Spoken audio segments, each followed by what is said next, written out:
Anything Ghost, number 323. The Pre-Halloween Agglomeration.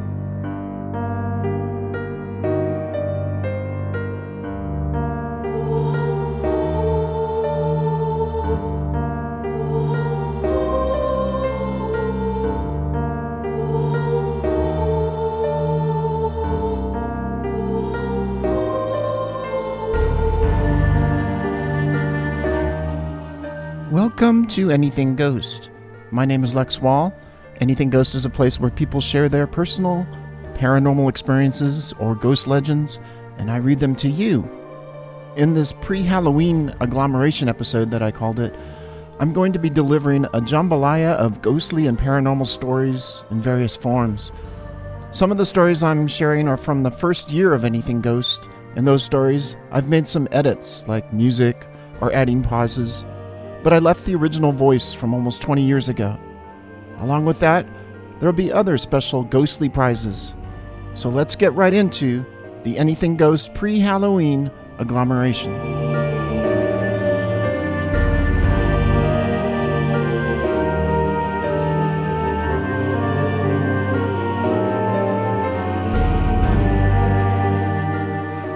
And the first story I came upon whilst digging through my old archive of Anything Ghost. And it's a story from Joseph in Azusa, California. The Zoot Ghost. And it was from episode number 79. I don't think that's what I called it when it was out way back when, but I was just reading through it last night. I thought that was a good title for it. My name is Joseph. I live in a small city in Los Angeles County called Azusa. I found your podcast a few months ago, and I'm almost done working my way through your vast selection of stories. I must say, good stuff.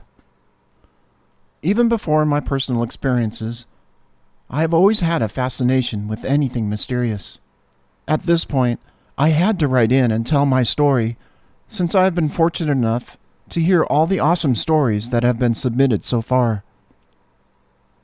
To give you some background, the part of LA County where I grew up and currently live was at one time predominantly citrus groves, as was most of Southern California. And due to the high possibility of death happening in the groves, due to work accidents, natural causes, and even foul play, it is this reason that I have always attributed as to why so many strange happenings have gone on in my area. In the early 1900s, my great-grandfather bought the land where I grew up and now live. He would later go on to build 8 houses on the land and then give a house to each of his 7 children. So everyone on that street is family, and it is for that reason the city named the street after my family, but for anonymity we'll call it D Street. Now, after a few years of talking with family members, I learned that my experiences weren't unique, and that throughout D Street, many encounters with paranormal entities had happened. There's been everything, like the full apparition when my cousin was staring out of his living room window and saw a small Mexican man walking his donkey down the street, just to disappear when it got to the front of my house. Some have also seen shadow people walking aimlessly through the houses and front and backyards of D Street. The house I live in was owned by my grandfather, and over the years he started to lose the house due to not being able to pay the mortgage. So my parents, my little brother, and I moved in with them so my parents could take over the payments and keep the house from being lost in foreclosure. My grandparents lived in the front main part of the house, while my parents, brother, and I lived in the add-on that was built onto the house many years after the original house was built. There was a smaller bedroom my parents stayed in, a large living room, and a large bedroom that my brother and I shared. That was where my first experience started. One night I was lying in my bed, and for some reason I don't recall, I couldn't sleep and was lying there staring at the ceiling waiting for sleep to finally settle in. Suddenly, I heard what sounded like something walking across the roof or ceiling. I told myself that a cat or some small creature was on the roof. But as time went on and the walking continued, going back and forth, I started to pay a little more attention to it and noticed that the steps I was hearing weren't of a four-legged animal, but rather were very human-like steps. Back and forth it paced. It grew louder. I couldn't handle it any more. I was terrified, so I bolted out of bed and ran into the living room. Needless to say, I didn't sleep that night. The next morning, my brother, noticing my bothered state, asked me what was wrong. I told him the story of the phantom footsteps. He snickered as if to tell me I was nuts and went about his day. At that time, he was a little know-it-all teenager and thought he knew everything. But little did he know, he was going to get to know firsthand what I was talking about. But we'll get to that a little bit later. My brother left, and I was home alone in the room, pretty messed up about the night before. Then I thought to myself, what am I scared of? Those were footsteps. I told myself that I was not going to be afraid. And it was then that some things I had on my dresser began to fly off. They didn't just fall, they flew off, and quite a distance from where they were. I had been feeling annoyed, so I shouted out, "I'm not scared of you, you blankety blank blank blank." Then it stopped. I guess I must have impressed it, because it never tried to intimidate me again. A month or two had passed, and my brother and I were home alone, and we invited 3 or 4 of his friends over to hang out. At that time, breakdancing was very popular, and being we had a rather large bedroom, there was more than enough room to practice. We had the full environment going. The music was playing loud, the black light was on, and the strobe light was going. After a while, we were getting pretty sweaty, and realizing there wasn't much to drink, I recruited one of my brother's friends to walk with me to the nearby convenience store. We made our successful journey, and upon our return, all seemed normal. That was until my brother and his friends came flying out of the bedroom, looking white as can be. They proceeded to tell us a guy in a hat had just walked by the bedroom's sliding glass door. Being that I was older and could very well take care of myself, I rushed to the side of the house, knowing that whoever was there couldn't get out unless they first passed me. I walked slowly to the back, and to my amazement, nobody was there. The others were unable to understand what they had seen, and I put 2 and 2 together and realized they had witnessed the spirit that I had been dealing with. So I asked them to tell me what had happened. They went on to describe they were dancing, and suddenly the shadow of a man in a Zoot suit-style hat slowly walked by the patio door. I was determined to see this, so I shut the music off, sat there with him in the bedroom, hoping to see what they saw. Nothing happened. So I turned the music back on and recreated the environment that they were in. To my amazement, the shadow of a man slowly glided past the door. I don't know what it was about that combination of that environment, but every time we did it, it was almost like clockwork. We would see him. Over time, it ceased being scary and almost became expected. After that, from time to time, I would see something out of the corner of my eye when I was at the side of the house, smoking or just hanging out. He didn't seem evil or like he wanted to cause harm. It was almost like he didn't know we were there. After that, I experienced many things, and I am to this day convinced that the man in the hat as we began to refer to him, wasn't the only thing in that house. I knew there was something much more sinister going on, because there was an uneasiness when we were in the house. Something evil was there, and much more frightening instances would ensue.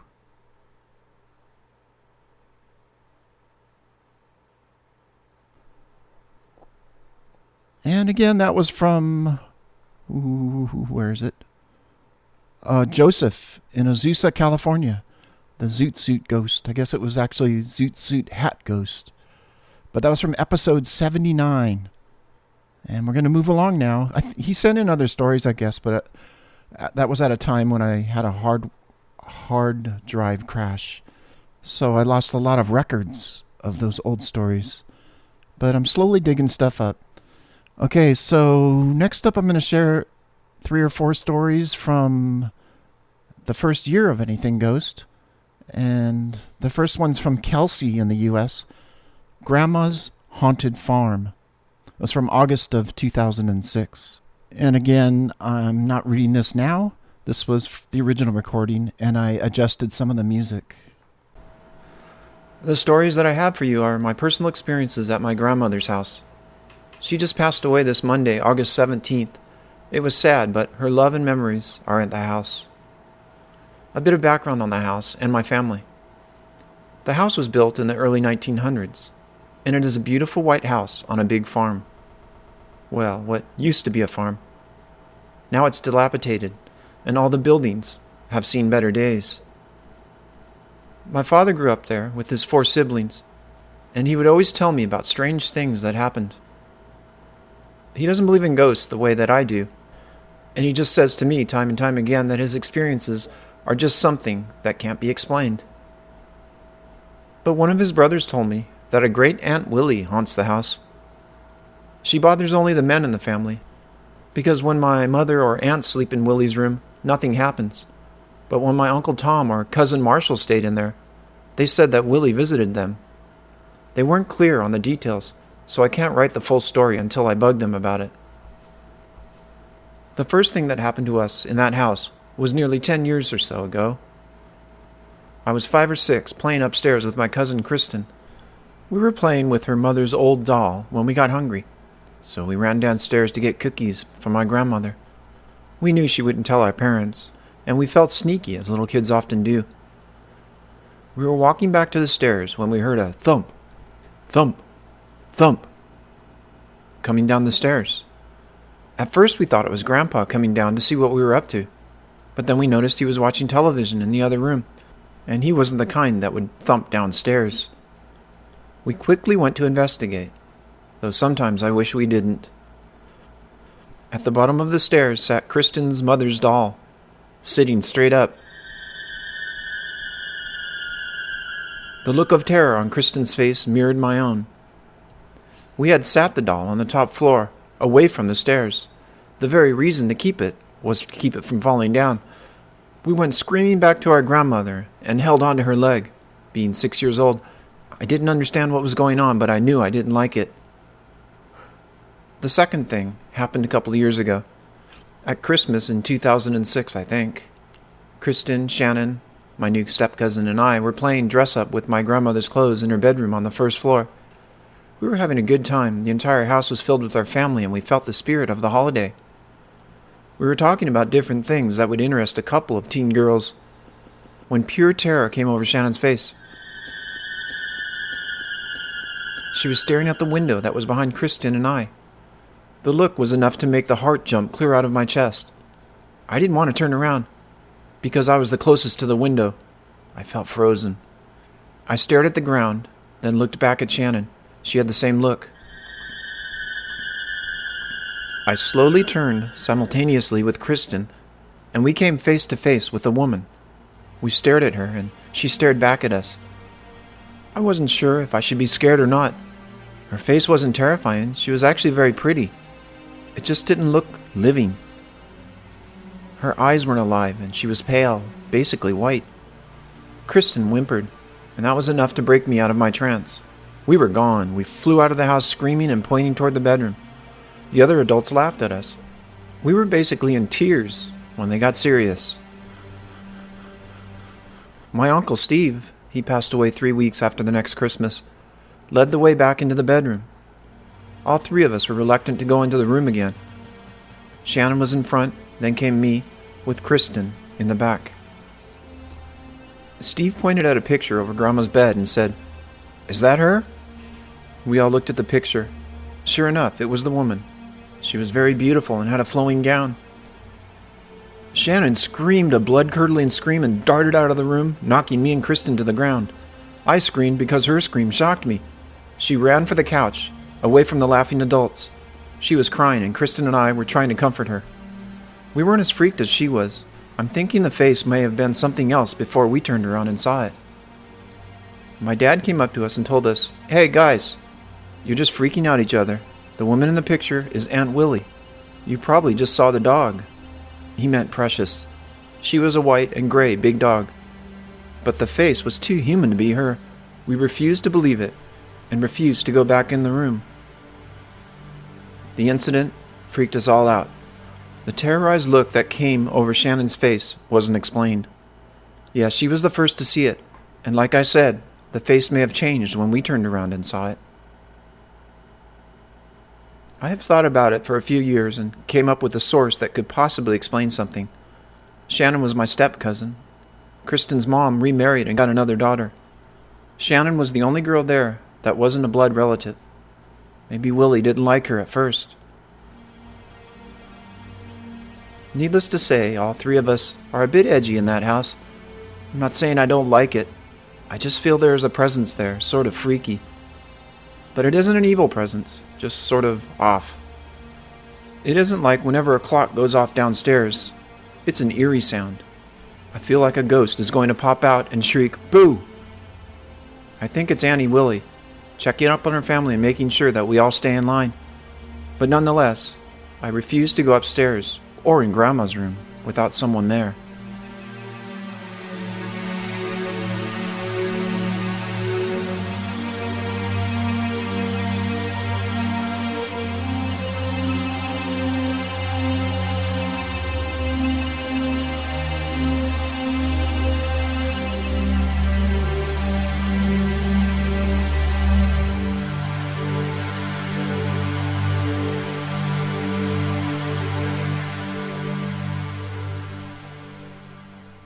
And just to let you know, this is the pre-Halloween show. At the end of October, I'll have the big Anything Ghost Mega Macabre Halloween show. And I could use more stories. So if you have a ghost experience or somebody you know, you could share their story with us. And send it to lex@anythingghost.com or go to the website anythingghost.com and fill out the contact form. And we'll also take local ghost legends. If you have a local ghost legend in your wonderful town, send it our way and let us know what's going on. Otherwise, let's continue on with Anything Ghost. So you can send your story to lex@anythingghost.com. So the next story follows the same pattern as the previous. It's from the first year of Anything Ghost, August, and it's from D in Pennsylvania. The Coughing Man. I wrote you recently from Philadelphia, Pennsylvania. I love your podcast and have a long history of reading, watching, and listening to first accounts of ghost experiences.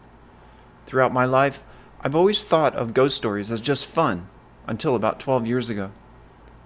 At that time, some things started to happen in my sister's home.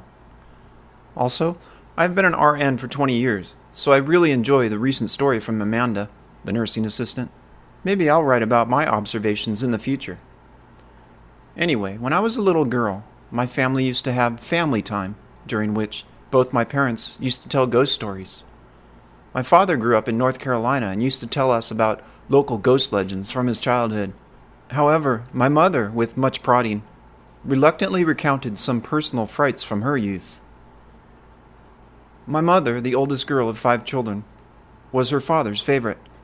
Her father died when she was about 7 years old. In those days, corporal punishment of children was quite common. But before his death, my grandfather would never allow my mother to be physically chastised. After his death, Circumstances always interfered whenever my grandmother punished my mother. Whenever grandmother spanked my mother, the doorbell would ring. Yet there was never anyone at the door when my grandmother stopped the punishment to answer the door. This would happen repeatedly with such frequency that my grandmother stopped physically punishing my mother. There were two other bonds shared by my mother and grandfather. The first was a streak of reddish hair down the center of their heads. None of the other children had red locks. In turn, I was the only one of my mother's children to have the reddish hair all over my head at birth. Their second bond was their ability to see people, not seen by anyone else present. At first, she was quietly resistant to talking about these experiences. I was very young when my mother talked about this. She died when I was 14 years old. But my sister and I pressed her for the stories. This shared ability of my mother and her father stopped abruptly when each of them turned 12 years old. After my grandfather died, my grandmother worked constantly, leaving my mother and her siblings to stay with various people for long periods. They lived in many strange houses, and my mother recounted seeing lots of things. One night my mother described the coughing man, who passed her every day in the hall of one of these houses. He wore a shawl and what she later learned was a yakima. He used a walking stick and had a bent gait.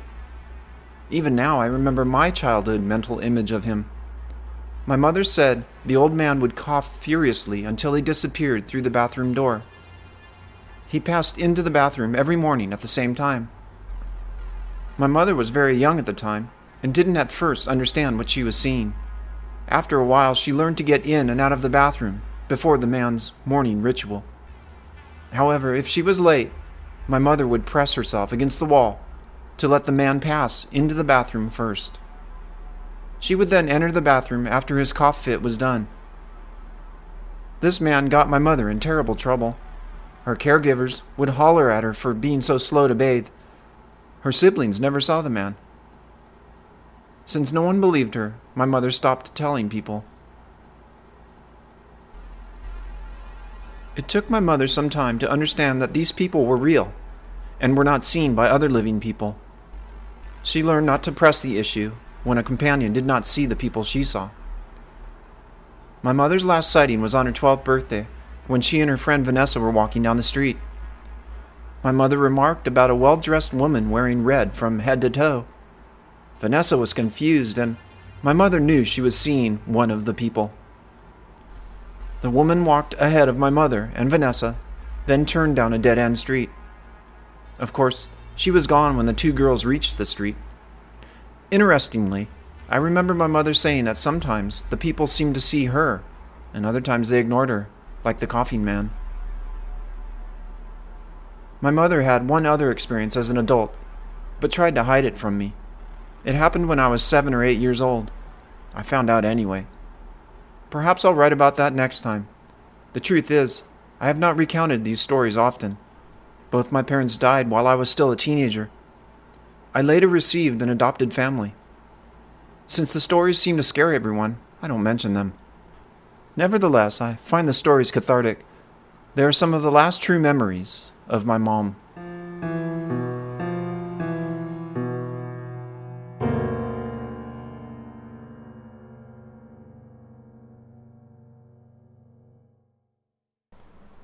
Okay, and again, that was from D in Pennsylvania, The Coughing Man, from August of 2006. I'm going to put an edit in here. Actually, these stories that I'm playing here for you were from August of 2009, not 2006. The show started in 2006, so these were 3 years into the show.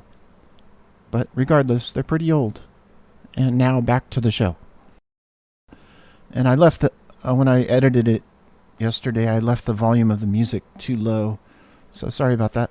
The next story is also from that time period, and it was from Misty in the U.S., growing up in a haunted house. The house I grew up in was very haunted. No matter what room you were in, you never felt alone. We lived in a 2-bedroom, 1-bath house. I lived in the house from the time when I was 4 till I was 10. The house had 2 garages. One was attached to the house, and used to be a carport, but was closed in to make a garage. My parents used the attached one for tools and storage, and the back one for recreation. The front door opened to the living room, and straight back was the kitchen. On the back left side of the living room was a hallway that led straight back to my bedroom.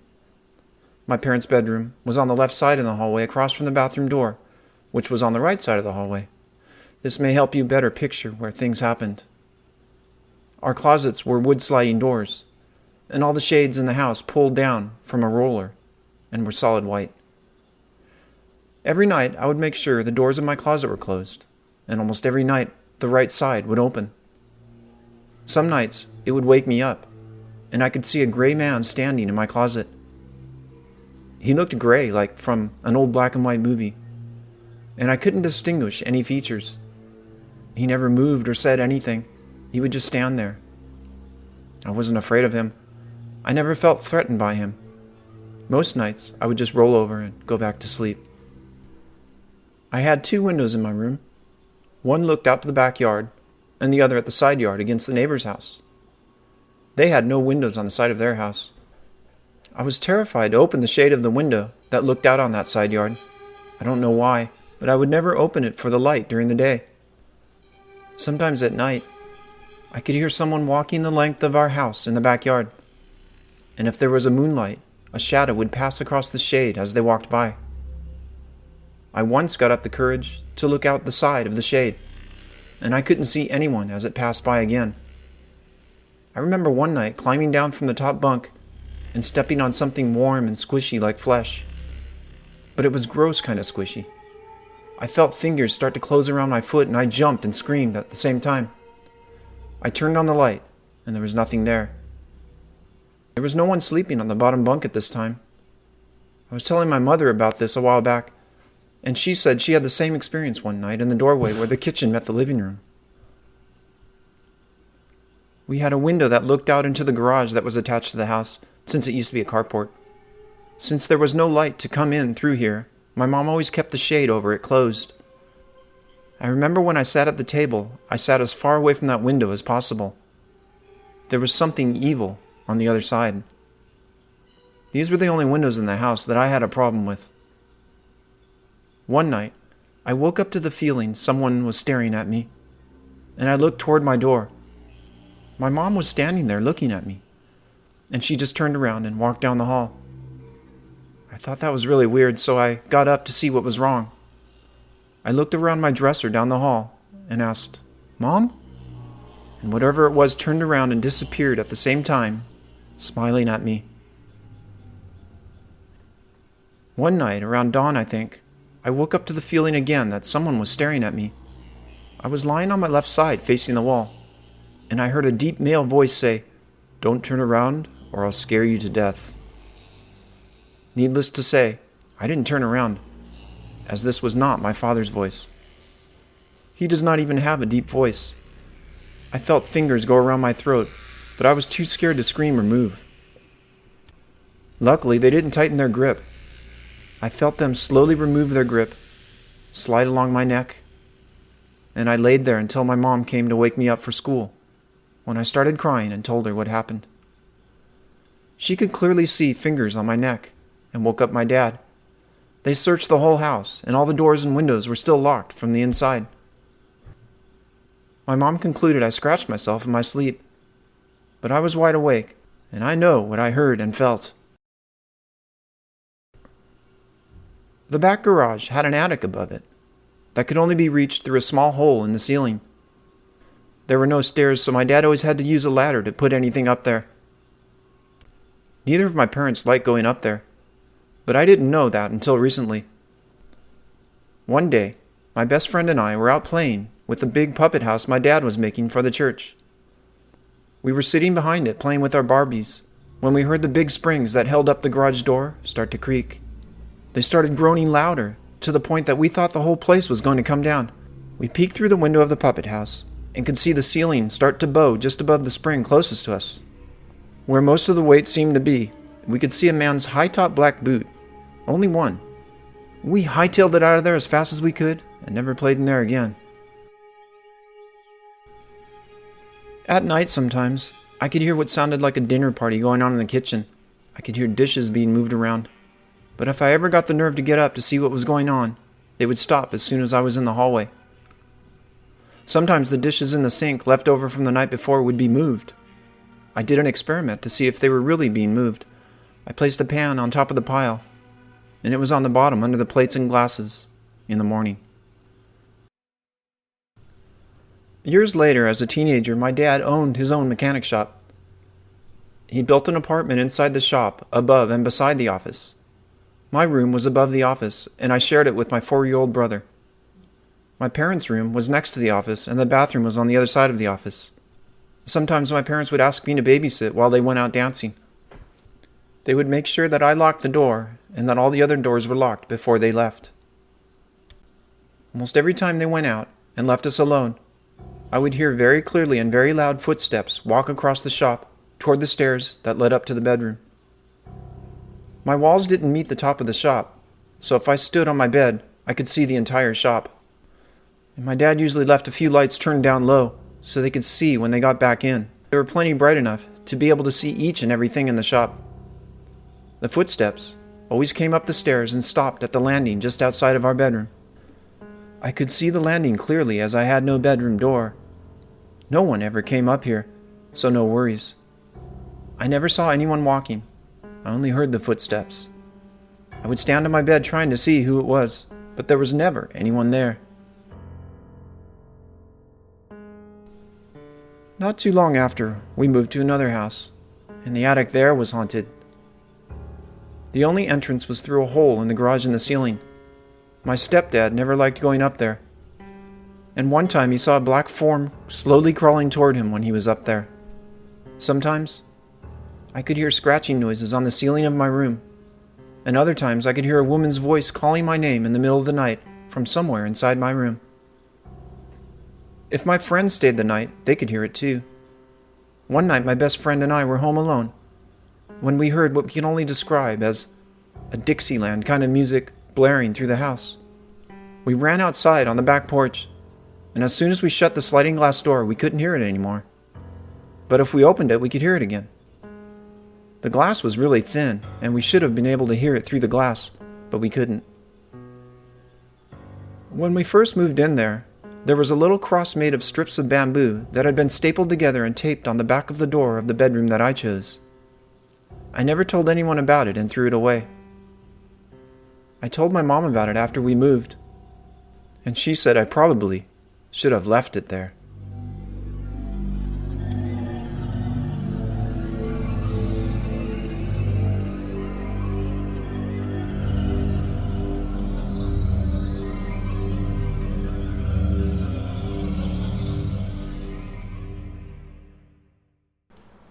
And I have one more story from August of 2009. This one was from Steph in London, England.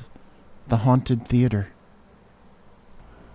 I've sent you a few theater stories before, and after a night of discussing ghost stories in the LX box, I was reminded of something that happened to me whilst working in an amateur theater. Whether it was actually a ghost or just spooking myself, I'm not sure. Either way, it was fairly embarrassing, and I heard about it for months afterwards. When I started out, I helped at the local youth theater. This mostly involved props hunting, tidying up, and lending a hand here and there. The building was basically a big shed situated in an old quarry, surrounded by a fairly spooky wood. We had a bit of a problem with damp, which would affect the lighting, particularly in the older part of the shed, where we housed the costumes. So the lights would sometimes flicker off for no good reason.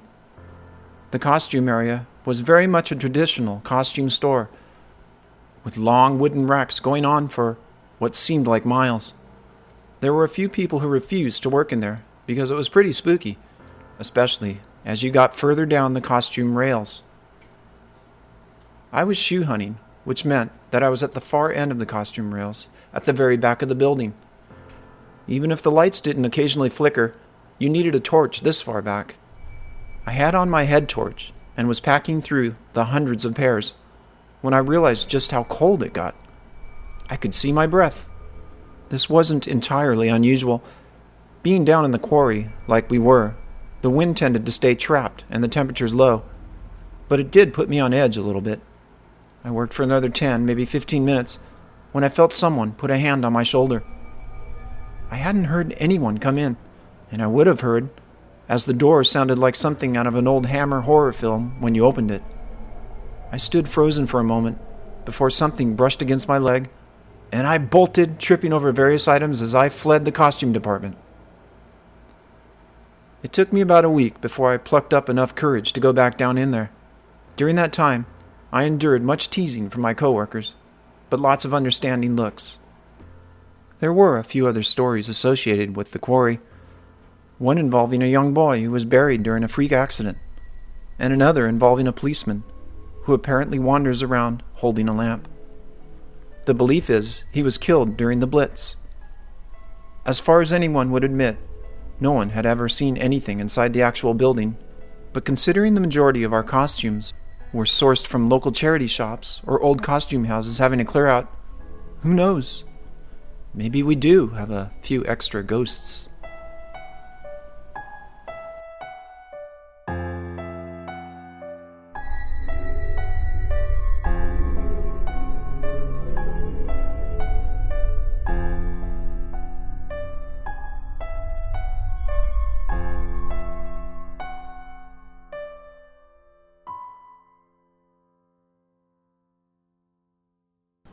So Anything Ghost has been around since 2006.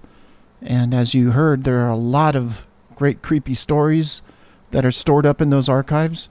And if you want complete access to everything Anything Ghost, you need to join the Anything Ghost VIP group. There's a one-time membership fee, and you'll have access to every single story Anything Ghost ever released.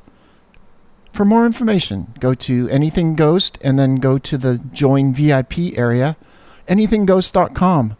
Join VIP.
And next up is a story from October of 2007, and I got the year right this time.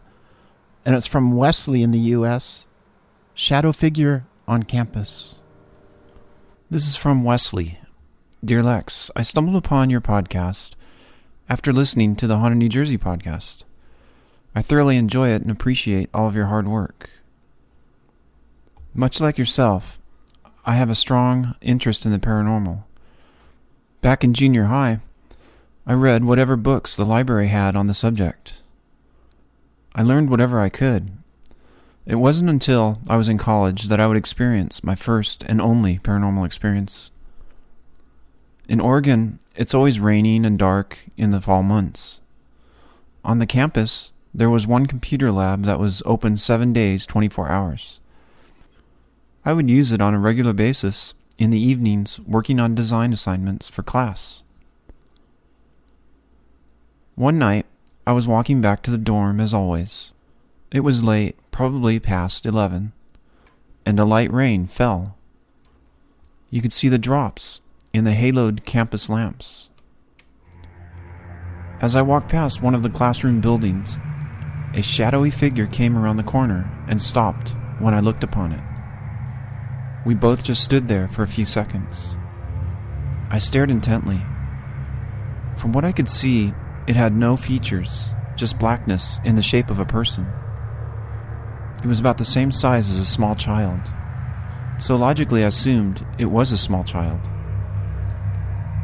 It quickly ran around the corner from which it came, and I immediately followed. I was expecting to see it meet up with its parents, but once I rounded the corner, there was no one there. Then, I felt a chill of fear run through me, and I swiftly ran back to my dorm room. It wasn't until many years later that I figured out what I had seen.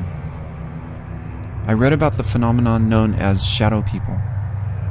The descriptions matched the particular kind I had witnessed. A child-sized figure no more than 4 feet tall, or less, with no discernible features composed of just blackness. Well, that's all I've experienced. Thanks again for all your efforts, and keep up the great work. Take care, Wesley. Okay, so that was from Wesley. Thank you very much, Wesley.